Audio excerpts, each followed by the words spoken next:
Bareilly bar association के चुनाव में वरिष्ठ अधिवक्ता मनोज कुमार हरित ने रिकॉर्ड मतों से जीत हासिल की है। जैसे ही अधिवक्ता मनोज कुमार हरित की जीत की आधिकारिक घोषणा हुई तो वहां मौजूद अधिवक्ताओं ने उन्हें फूल मालाओं से लाद दिया।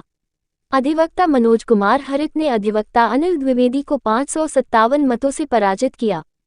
आज सुबह से कड़ी सुरक्षा में बरेली बार एसोसिएशन के चुनाव की मतगणना शुरू हुई, जिसके बाद सबसे आखिर में अध्यक्ष और सचिव के मतों की गिनती शुरू हुई, जिसमें मनोज कुमार हरित को 1199 वोट मिले जबकि अनिल द्विवेदी को 642, अरुण कुमार को 126, धर्मेंद्र शर्मा को 15, नरेश कुमार सिंह को 42 और शशिकांत शर्मा को 27 वोट मिले। अधिवक्ता मनोज कुमार हरित ने अधिवक्ता अनिल द्विवेदी को 557 मतों से पराजित किया। वहीं बीपी ध्यानी को एक बार फिर से सचिव चुना गया। उनका मुकाबला अधिवक्ता अंगन सिंह से रहा। बीपी ध्यानी को 877 वोट मिले जबकि अंगन सिंह को 522 वोट पाकर संतोष करना पड़ा। बीपी ध्यानी ने अंगन सिंह को 355 वोटों से पराजित किया। नवनिर्वाचित अध्यक्ष मनोज कुमार हरित ने अपने सभी साथियों के भरोसे पर कायम रहूंगा। मैंने जो भी वायदे किए हैं मैं उन सभी को पूरा करूंगा। वहीं उनके साथ वरिष्ठ उपाध्यक्ष शेर सिंह गंगवार, कनिष्ठ उपाध्यक्ष ललित कुमार सिंह और अनुपम अग्रवाल चुने गए। सचिव बीपी ध्यानी के साथ संयुक्त सचिवों और कोषाध्यक्ष जयपाल कश्यप के नेतृत्व में एक मजबूत कार्यकारिणी भी चयन हुई है। इसमें वरिष्ठ और कनिष्ठ कार्यकारिणी भी शामिल है, जो संगठन को सशक्त बनाने के लिए एकजुट है। बरेली बार एसोसिएशन के चुनाव में निर्वाचित अधिवक्ता अध्यक्ष मनोज कुमार हरित एडवोकेट 1199, वरिष्ठ उपाध्यक्ष शेर सिंह गंगवार एडवोकेट, कनिष्ठ उपाध्यक्ष ललित कुमार सिंह एडवोकेट 956, उपाध्यक्ष अनुपम अग्रवाल एडवोकेट, सचिव बीपी ध्यानी एडवोकेट 877, संयुक्त सचिव प्रशासन नसीम सैफी एडवोकेट 528, संयुक्त सचिव प्रकाशन रोहित कुमार यादव एडवोकेट 482, संयुक्त सचिव पुस्तकालय चमन आरा एडवोकेट 687, कोषाध्यक्ष जयपाल कश्यप एडवोकेट 1187, वरिष्ठ कार्यकारिणी Pradeep Kumar Singh advocate, Gayatri advocate, Aditya Saxena advocate, Ajay Maurya advocate, Amit Saxena, बिंदु एडवोकेट, फिरोज मोहम्मद एडवोकेट, कनिष्ठ कार्यकारिणी प्रेरणा Maurya advocate, Aamir Khan advocate, Kavita Kumari advocate, Puneet Kumar आर्य एडवोकेट, अमन अवस्थी एडवोकेट, अमित कश्यप एडवोकेट। बरेली से कविता सिंह की रिपोर्ट। भैया मैं आपका नाम जानना चाहूँगा सबसे पहले। मैं ललित कुमार सिंह एडवोकेट जी। अच्छा वकील साहब, आपकी विजय हुई है, आप कौन से पद के दावेदार थे और आपको जो वोट मिले हैं वो कितने मिले हैं, कितने वोटों से आपकी विजय हुई है? मैं कनिष्ठ उपाध्यक्ष के लिए चुनाव लड़ा था और मैं जो है 533 वोट से और अपने साथियों के साथ और बड़े बुजुर्गों का आशीर्वाद और सब कनिष्ठ का आशीर्वाद लेते हुए मैं 533 वोट से विजयी हुआ हूँ। क्या क्या जिम्मेदारियां आपके कंधों पर रहेंगी? मेरे कंधों पर सिर्फ जिम्मेदारी एक है, वो है अधिवक्ता।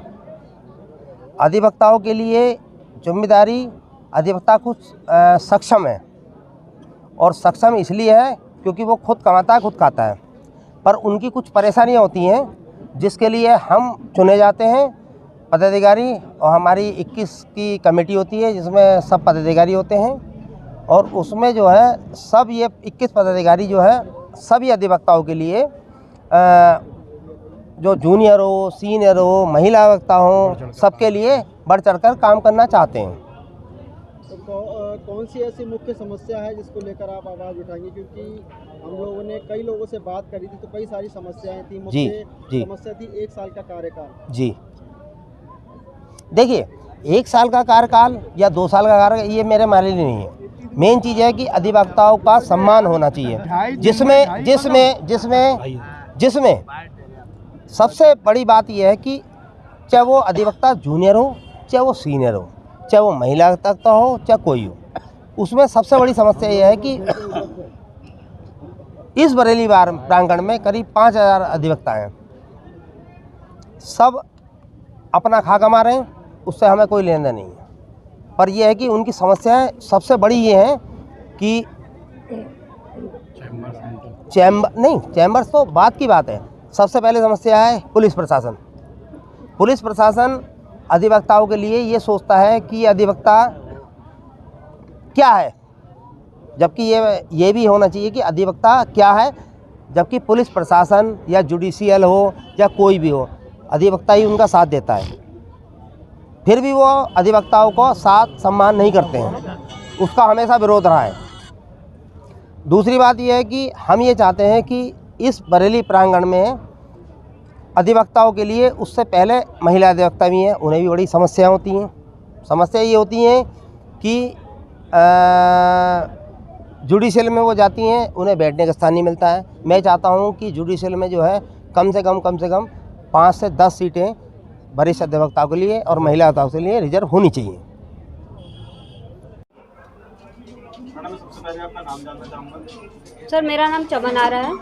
आप कौन से पद के लिए जो है इस बार इलेक्शन में खड़ी हुई थी? मैं संयुक्त सचिव पुस्तकालय पद के लिए इस बार इलेक्शन में खड़ी हुई थी। और आपको जो वोट मिले हैं कितने वोट से आप जीते? अरे भाई बधाई हो।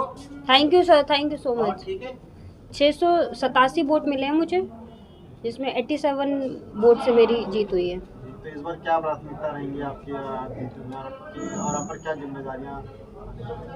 सर, मैं संयुक्त सचिव पुस्तकालय पद पर जीती हूँ, जिसमें लाइब्रेरी से रिलेटेड जो भी वर्क होंगे वो मेरे अंडर में आएंगे।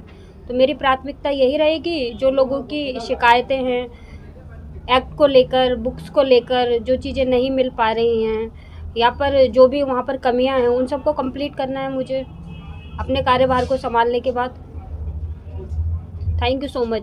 और मैं मीडिया का भी बहुत बहुत धन्यवाद करती हूँ, जिसने मेरा इंटरव्यू लिया और जिसके थ्रू आज मैं जीत के भागीदार बनी हूँ। थैंक यू सो मच, आप सब लोगों का बहुत बहुत धन्यवाद।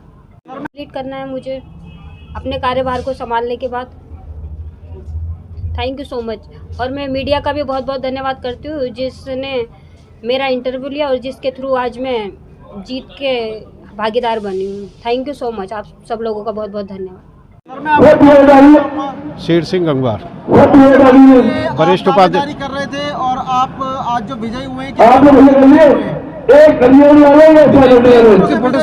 से पद के लिए दावेदारी कर रहे थे? मैं वरिष्ठ उपाध्यक्ष पद पे लड़ रहा था और मैं 55 वोटों से विजयी हुआ हूँ। अच्छा, तो जीतने के बाद क्या प्राथमिकता रहेगी? मेरी प्राथमिकता, पहले भी मैं जीता हूँ 2 बार, तो मैंने हर अधिवक्ता हित में काम किया है और हर सही बात का समर्थन किया है, गलत बात का विरोध किया है। और आगे भी जब भी मीटिंगें होंगी, जो भी प्रस्ताव होंगे अधिवक्ता हित में होंगे, सही काम का विरोध किया, सही काम का समर्थन किया जाएगा, गलत का विरोध किया जाएगा। पिछली बार की अपेक्षा जब आप इस बार जीते हैं तो पिछली बार की कमियां कुछ रह गई थी, उसको क्या कहेंगे? बहुत सारी कमियां रह गई थी और जैसे चैम्बर अलॉटमेंट, हमारे जूनियर साथी है, सीनियर साथी भी हैं जो जिन्हें सीटें अलॉटमेंट नहीं है, और मेरी प्राथमिकता ये रहेगी सबको चैम्बरों में सीटें दिलाने का काम करूँगा। क्या नाम है आपका? मेरा नाम रोहित कुमार यादव। कौन से पद के लिए? मैं प्रकाशन के लिए खड़ा हुआ था। अच्छा, तो आपकी जीत जो हुई है कितने वोटों से हुई है? मेरी जीत 18 वोटों से हुई है। 18 वोटों से हुई है। तो क्या लगता है अब आपको, आप इस पद के लिए चुन के आए हैं, तो क्या जो है जिम्मेदारियां आपके ऊपर रहने वाली हैं? हम लोग अपने साथ के जितने भी जूनियर्स हैं उनकी मांगों को वहाँ उठाएंगे। चैम्बर्स की दिक्कत है, पानी की व्यवस्था की दिक्कत है, उन्हीं को लेकर मैं उनकी आवाज़ बनकर अपनी कमेटी के सामने जाऊँगा। पिछली बार 1 वोट से रह गया था, फिर लोगों ने मुझ पर भरोसा किया, इस बार जिताया, इसीलिए उनकी मांगों को उठाने के लिए काम करूँगा। मैडम, मैं आपका नाम जानना चाहूँगा। मैं गायत्री एडवोकेट। मैम, आज जो वोटिंग हुई है, मतलब आज जो काउंटिंग हुई है जी, कितने वोटों से आप विजयी हुई हैं? कौन से पद के लिए आप खड़े हुए थे इलेक्शन में? मैं 667 मतों से विजयी हुई हूँ और मैं सीनियर मेंबर मैनेजिंग कमेटी में खड़ी हुई थी, उसी के लिए मैंने जीत हासिल की है। जीत हासिल के बाद क्या आपकी प्राथमिकता रहेंगी, क्या जिम्मेदारियां हैं? अपने अधिवक्ता बंधुओं बहनों के लिए, उनके हितों के लिए मैं लड़ूंगी। उनके साथ कोई पक्षपात भेदभाव नहीं होगा और हर समय मदद के लिए तैयार रहूंगी। जो मेरा सहयोग मुझसे हो सकता है वो पूरा करूंगी मैं। तो ये नाम जानना चाहूँगा आपका। मैं प्रदीप कुमार सिंह यादव। कौन से पद के लिए चुनाव में खड़े हुए थे और जो आपकी जीत हुई है वो कितने वोटों से हुई है? मैं वरिष्ठ कार्यकारिणी के चुनाव पद पे खड़ा हुआ था, उसमें सबसे बड़ी जीत हुई है मेरी। नंबर 1 पे जीता हूँ मैं, लगभग 774 वोट मिले हैं मुझे। अब जब आप चुनाव जीत गए हैं तो क्या जिम्मेदारियां आप पर आने वाली हैं? जो मेरे अधिवक्ता साथियों ने मुझे जिस उससे चुन के भेजा है वो सब उनके कार्य पूरा करूंगा। प्रदीप भैया जिंदाबाद, प्रदीप भैया जिंदाबाद।